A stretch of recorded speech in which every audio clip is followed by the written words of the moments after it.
Con una entrevista telefónica con Federico Montero, que es sociólogo, director del Observatorio del Sur Global, entre otras tantas cosas, porque bueno, queríamos hacer algunas preguntas sobre el lawfare y ficha limpia. Hola Federico, ¿estás ahí, por atrás? ¿Qué tal? Buen De día, la ¿cómo línea. estás? Bien, ¿cómo estás? Acá Silvana, Javiera y Lean, de este programa Cosa de Negras, que veníamos charlando un poco sobre lo que, bueno, finalmente ayer quedó desestimado la ficha limpia en el Senado, pero queremos adentrarnos, porque a veces lo que nos sucede es que nos quedamos con algunos títulos y después, hasta nuevo aviso, nos volvemos a trabajar sobre eso, y nos parece muy importante, como militantes que somos políticos, sindicales, tener en claro algunas cosas, ¿no? Por ejemplo, el lawfare. Queríamos charlar con vos, que sabemos que sos especialista en esto y trabajando y venís trabajándolo. A ver, porque queríamos saber esto. Empezamos por acá, ¿no? ¿Qué es el lawfare? ¿Qué es el lawfare? Así titulado, o cómo lo titularíamos en español. Bueno, sí, la persecución judicial sobre líderes populares es una situación, digamos, político que viene aconteciendo, si se quiere, a lo largo de la historia de nuestro país. La podemos remontar, bueno, el peronismo ha sido objeto de eso, su fundador, Juan Domingo Perón, y los principales dirigentes del movimiento. Pero si vamos aún más atrás en la historia, eso ha acontecido siempre, que es la utilización de los argumentos judiciales o el intento de construir argumentos judiciales, ya sea basadas en la corrupción o en otras formas de incidir sobre el prestigio de esas personalidades, con el objetivo de limarle la legitimidad política y popular que tienen para construir mayorías electorales y representar políticamente a los sectores populares. Y si se quiere, esta situación, que no es nueva, se ha actualizado en los últimos años, en las últimas décadas en América Latina, a partir de el nuevo ciclo político que se inicia con la crisis del neoliberalismo en la 90 y la emergencia de nuevos liderazgos populares en la región, que vienen a disputar cómo se reacomoda la región ante un mundo en transición. Estamos hablando del surgimiento de lo que se denomina la primera ola de los líderes populares a comienzos del siglo XXI, con Lula, Chávez, Evo Morales, Néstor Kirchner, Rafael Correa y demás, y luego la segunda, lo que se denomina la segunda ola. Bueno, si uno analiza el derrotero, la situación que vemos en esos procesos populares, siempre ha habido una combinación de persecución y construcción de estigmatización mediática, construcción de causas judiciales y luego el efecto de la proscripción. Si nombramos a Lula, bueno, es muy claro que la condición de posibilidad para que Bolsonaro se hiciera con el gobierno de Brasil tuvo que ver con que Lula se pasó más de 500 días preso, y que después la misma justicia que lo encarceló tuvo que desdecirse y afirmar que en realidad el proceso estaba viciado de nulidad. Y podemos afirmar lo mismo de Rafael Correa, de Evo Morales y en este caso de Cristina Fernández de Kirchner. Eso quería preguntarte sobre el rol de los medios de comunicación, porque vos arrancaste diciendo que esto en realidad es algo histórico, digamos, es una estrategia que históricamente se ha utilizado contra dirigentes populares en principio, pero ¿qué rol cumplen los medios de comunicación, sobre todo entendiendo la masividad de hoy de la comunicación, ¿no? Bueno, claramente lo que se ha visto es que los medios de comunicación han sufrido un proceso de concentración, a lo que se le suma en los últimos años no solo los medios de comunicación tradicionales, sino también la utilización de estrategias en las redes sociales que permiten distintas estrategias de difuminación y de instalación de matrices de opinión que van configurando esta asociación entre los movimientos populares y la idea de corrupción y la idea de autoritarismo, que van perfilando clivajes en la sociedad que luego se plasman a la hora de construir la representación política. ¿Qué sucede? Durante los 90 en toda América Latina la implementación del modelo neoliberal se dio a través de la cooptación de lo que eran los partidos que tenían una raíz popular. En la Argentina, en la década de los 90, significó la cooptación del Partido Justicialista y luego de la Unión Cívica Radical para la implementación del modelo neoliberal. Pero esto mismo aconteció en Venezuela, esto mismo aconteció en Bolivia, esto mismo aconteció en casi todos los países de la región. Por eso cuando emergen las alternativas populares, lo hacen con un margen de acción muy grande, porque los partidos sobre los que se había implementado el modelo neoliberal no tenían legitimidad. Claro. ¿Qué ocurre?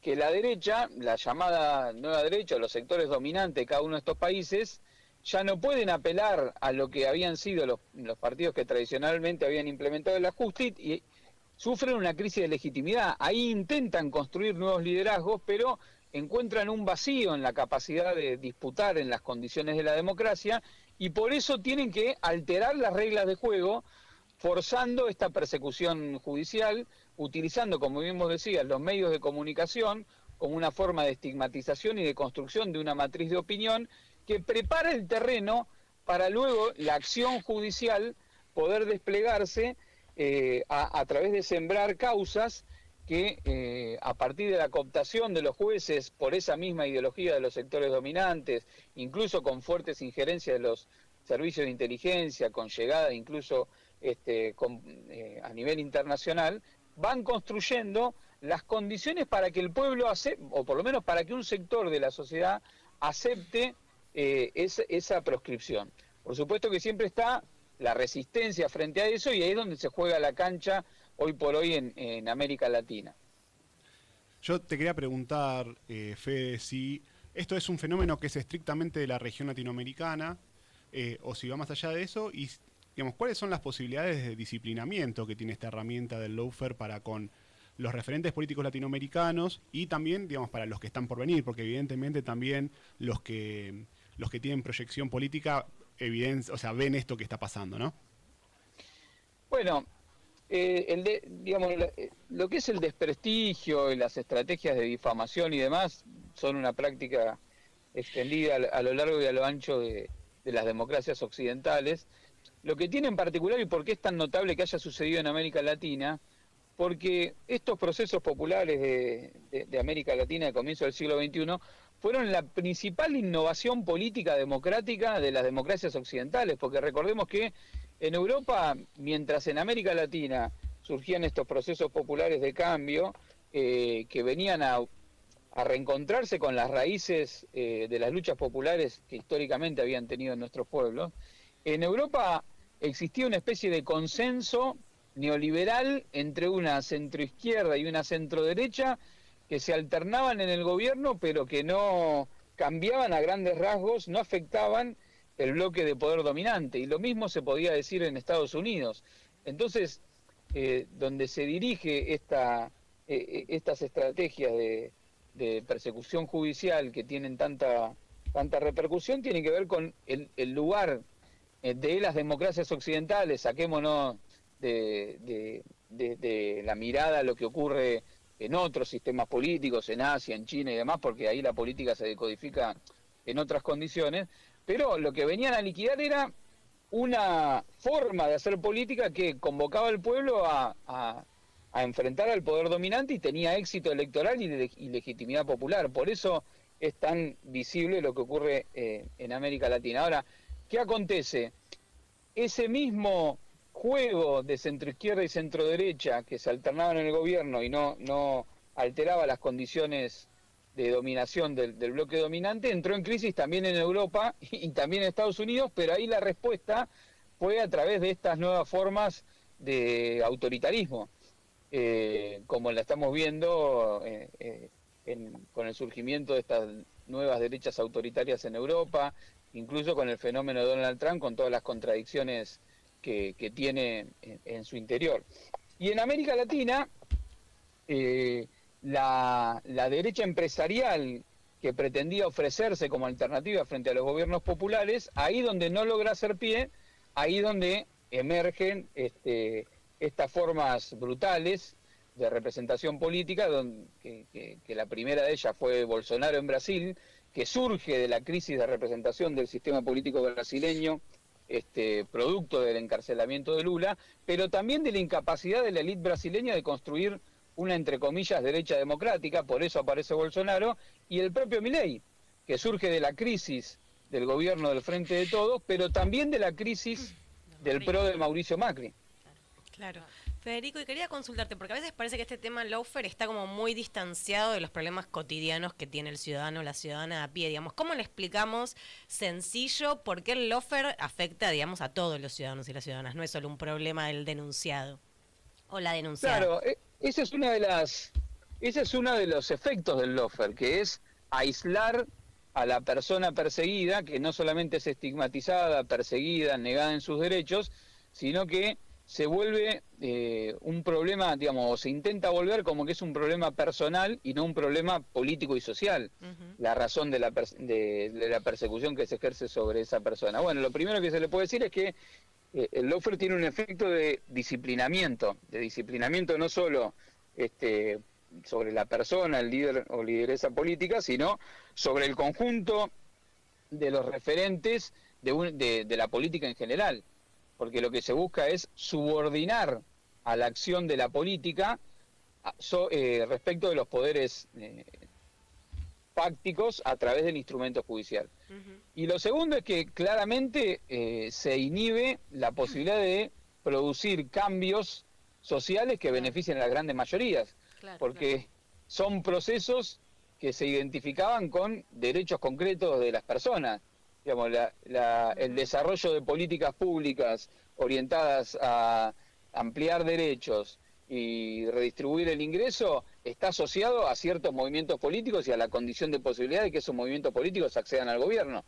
Ahora, si no pueden acceder al gobierno y sus líderes están proscriptos, y no vas a tener universidad pública, no vas a tener salud pública, no vas a tener asignación universal por hijo, y un conjunto de derechos que están derivados de una forma de conducir la estatalidad y de regular la voracidad del interés económico. Claramente eso es el efecto directo sobre la vida cotidiana de las personas, que es lo que están viviendo hoy. Porque ya lo están viviendo, ya lo estamos viviendo, digamos. Y ahí está claramente vinculado con este proyecto titulado Ficha Limpia, ¿no? Que ya también ahí siempre me sonó, no sé si realmente se llama así el proyecto o es un título que se lo puso mediáticamente, como, tratar de instalar estas cuestiones, ¿no? Solamente, todo es muy complicado de poder desarmar, pero creo que lo tenemos que hacer, ¿no es cierto?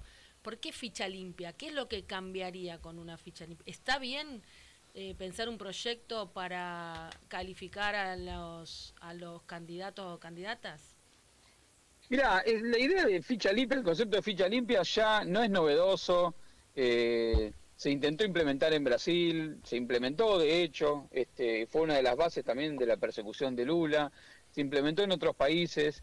En realidad viene a ser como una especie de refuerzo innecesario, si lo tomamos en el buen sentido, de lo que ya existe en el Código Penal. Claro. Porque, digamos, no es que no existen los delitos, ni existen la tipificación de esos delitos y la condena hacia las eventuales responsabilidades de eso.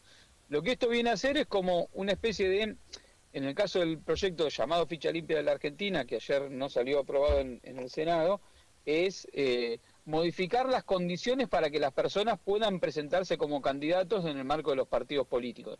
Que si tienen una condena firme, no pueden presentarse como candidatos de los partidos políticos.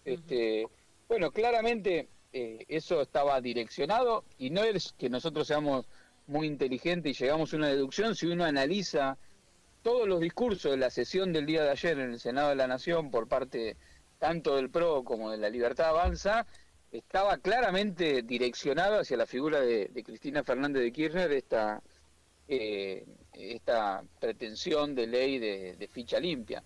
Y yo quiero decir que la condición de posibilidad para esta persecución y este proyecto de ficha limpia no es solamente una cuestión legal, sino que es una cuestión del ejercicio de una enorme carga de violencia simbólica y material sobre las personas que son perseguidas. Bueno, sobre Cristina hubo un intento de asesinato, ¿no? Pero a lo largo y a lo ancho de la aplicación de esta estrategia de persecución judicial, todas las víctimas sufren una carga enorme de violencia. Ya hablamos de las consecuencias sociales y políticas, pero sobre la familia de esa persona, sobre su reputación, sobre las condiciones de poder seguir adelante luego en sus carreras políticas o profesionales, eso se ve con mucha claridad, el peso del estigma.